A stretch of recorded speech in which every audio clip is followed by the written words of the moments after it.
More legal updates in the Vic Mignogna versus Funimation et al. Litigation, and we have a couple documents to go over in this one, but before we do, I'll give you a really quick TLDR because this can actually be simplified pretty briefly, in my opinion. Lemoine is trying to get Christopher Slaytosh in a deposition. It looks like Lemoine is making some motions, obviously, for that, and then the letters to Chupp, trying to get the 2-hour hearing from last week or so.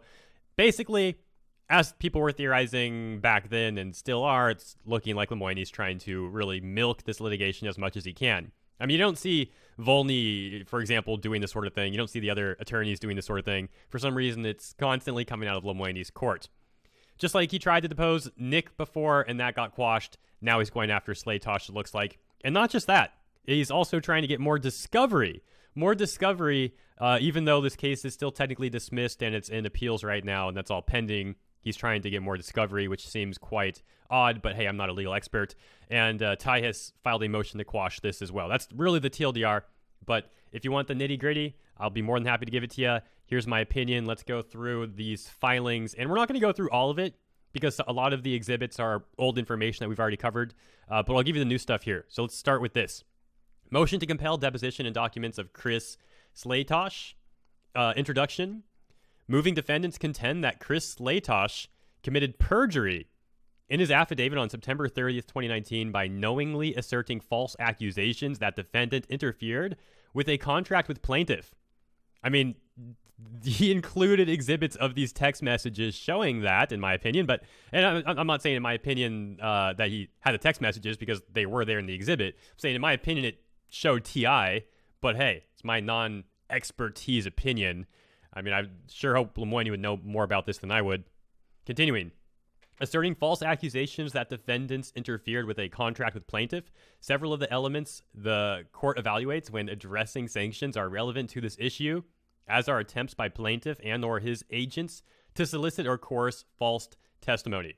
Slaytosh is a non-party, and anything communicated to him by plaintiff or his agents is not shielded under any relevant privilege. To the extent plaintiff objects to supposed expense of the anticipated discovery, he has no obligation to attend the deposition. Simply put, the notice of subpoena is valid, reasonably restricted, and seeks relevant information for the upcoming sanctions hearing scheduled for November 21st, 2019. There you go with the sanctions hearing.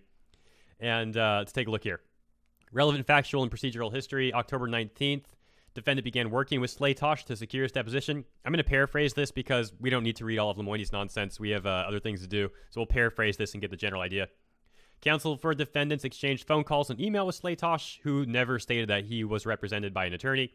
On the 23rd of October, defendant served the notice of intent to subpoena Slaytosh. Plaintiff's counsel raised no complaints concerning the location or timing of Slaytosh's deposition prior to the filing of the motion to quash on the 28th of October. At the time of writing, plaintiff's counsel still has not proposed an alternate date for the deposition because they're trying to quash it. Counsel for moving defendants tried on multiple occasions to reach an agreement with Slaytosh to avoid any unnecessary expense for his deposition. By default, it's an unnecessary expense, in my opinion, including working with him on the timing of the deposition. Counsel's, oh, by the way, by working on the timing of the deposition, he tried to get dates where apparently Ty and someone else were out of town. Jim had to reply. We'll get to that. If you don't remember, Jim is another attorney working for Beard, Harris, Bullock, and Hughes. That's where the Bullock comes from, Jim Bullock. Counsel's most recent attempt to cooperate with Slaytosh was at 11:03 a.m. on October 28th. Okay, not that long ago. The noticed deposition is set well within the 150-mile radius for a valid subpoena under Texas law. I think we'll look at a few more of these. We're going to go finish this segment up, then arguments on authorities, and then we'll move on to the motion to quash from Ty Beard. Location, all right. Slaytosh's affidavit testimony is contradicted by the deposition testimony of Ron Toye. Yeah, because Ron Toye pretty much said that entire hours of deposition, whatever it was, I do not recall.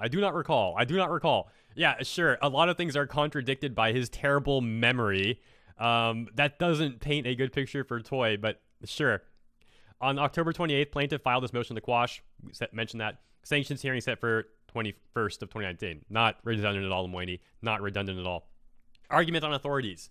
Relevant to the Slaytosh depot and the upcoming sanctions hearing are determinations as to whether plaintiff had bad faith in bringing his claims. the degree of willfulness, vindictiveness, negligence, or frivolous involved in the offense, cites some precedents. Defendants are also entitled to a determination of, amongst other things, plaintiffs and his counsel's capability in bringing and prosecuting the dismissed claims, and the strategy of waging a campaign of harassment in and out of court in furtherance of their frivolous lawsuit. Defendants believe that Slaytosh will testify concerning several issues that are directly relevant to the low factors discussed in Laundries Inc. Again, going back to that precedence. Defendants ask the court to overrule plaintiff's objection under the Texas Rule of Civil Procedure 176.3a as inapplicable to the notice.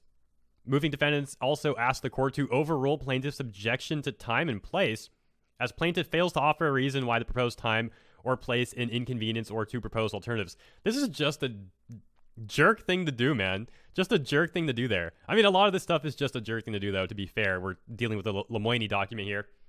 The court should overrule, again, my opinion, though. I just got to disclaim, man. The court should overrule the assertion that defendants are attempting to harass and intimidate a non-party and drive up costs. Let me repeat that one for you guys here. Literally what we're talking about and laughing about, the fact that it seems like Lemoine is just trying to drive up the costs. He even actually puts that in this document, guys. Look at this, or listen to this. One more time. The court should overrule the assertion that moving defendants are attempting to harass and intimidate a non-party and drive up costs. The court should also overrule any assertion that plaintiff may make asserting Slaytosh is in possession of or may testify concerning matters or materials protected by attorney-client privilege or the work product doctrine. And then conclusion and prayers. There you go. You know, that's the default stuff. Moving on. I find this part really ironic. Lemoine also gives this document just in case the judge actually sides with him and wants to rule on this. He includes this. So this is not signed yet. It's supposed to be convenient to the judge. But this whole thing is not convenient to the judge because this case is still in appeal. What is Lemoine doing? Again, the other attorneys, even on the defendant's side, Funimation, Rial, they're not doing this kind of stuff. It seems like it's only coming from Lemoine.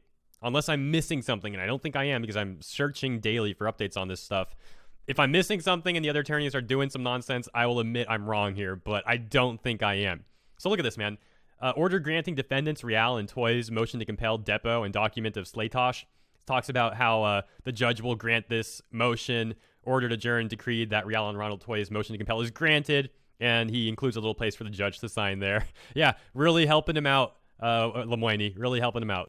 And now the plaintiff's motion to quash. That's going to be, of course, Vic and Beard, Harris, Bullock, and Hughes quashing that attempt to depot Chris Slaytosh. They say, despite knowing that plaintiff's counsel was out of town and unavailable to confer on dates, defendants Rial and Toye served plaintiff with a notice on October 23rd, setting the depot of Slaytosh less than 7 business days later and more than 300 miles away from the courthouse. And again, knowing that the plaintiff's counsel was out of town, I mentioned that earlier, and I'll show you. There's some emails that we'll take a look at in the exhibits where they literally mention that they're out of town. Lemoine, man. As a threshold matter, the notice is legally improper. A person may not be required by subpoena to appear or produce documents or other things in a country that is more than 150 miles from where the person resides or is served. Plaintiff objects to the notice because it purports to subpoena Slaytosh in violation of Rule 176.3, what they cite right here. Plaintiff further objects to the time and place of the depot set forth in the notice. Moreover, plaintiff objects to the notice because it is nothing more than defendants using the legal system to harass and intimidate a non-party and drive up costs. I love how he literally puts that there, even though Lemoine's like, they're going to say that they're just trying to drive up the cost, you know? And then Ty, or whoever wrote this one, is it Ty? Signed by Ty. Okay. So there you go. It's just really funny, man. Good way to get back at him. In the interest of justice, Vic requests that the court issue a protective order quashing the notice in its entirety, pursuant of Texas Rules of Civil Procedure 176.6e and 199.4. This motion stays the deposition, and Slaytosh need not comply with the notice unless the court order him to do so.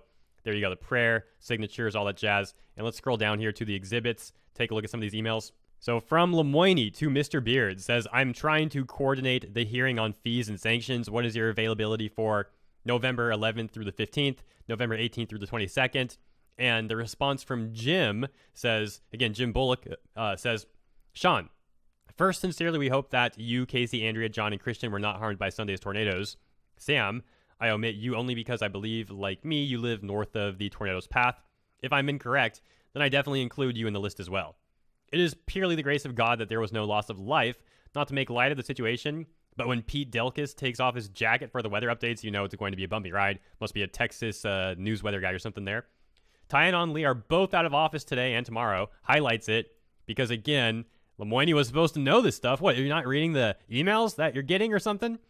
And yesterday, we'll get back to you ASAP on those dates. We'll wrap this one up in a moment, but before we do, let me mention that I did leave some emails out of this video between Slaytosh and Lemoine, but it's a little interesting if you want to go search for these documents yourself. Of course, they're public. They're out there. If you want to read that stuff, I'm not showing those emails in this video just because I don't really want to get so involved in Slaytosh's business, and that's really the only reason why I'm not including them. But again, this is public info. If you want to see them, they're out there. And of course, as I mentioned, I did paraphrase a lot of this as well because, you know, after all these months dealing with Lemoine, who wants to really sit through his, in my opinion, again, is nonsense. I mean, maybe some people don't think it's nonsense, but whatever. Anyways, shouts out for the video yesterday, the Halloween video regarding the poll and Halloween costumes being offensive to college students and that sort of thing.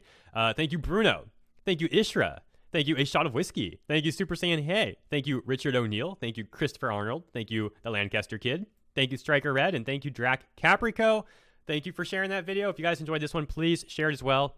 Thumbs up, comment below. All that helps with the engagement, helps the video get out there. And of course, if you want to take a more direct approach to supporting this channel, consider taking a look at the merch store, Teespring link below.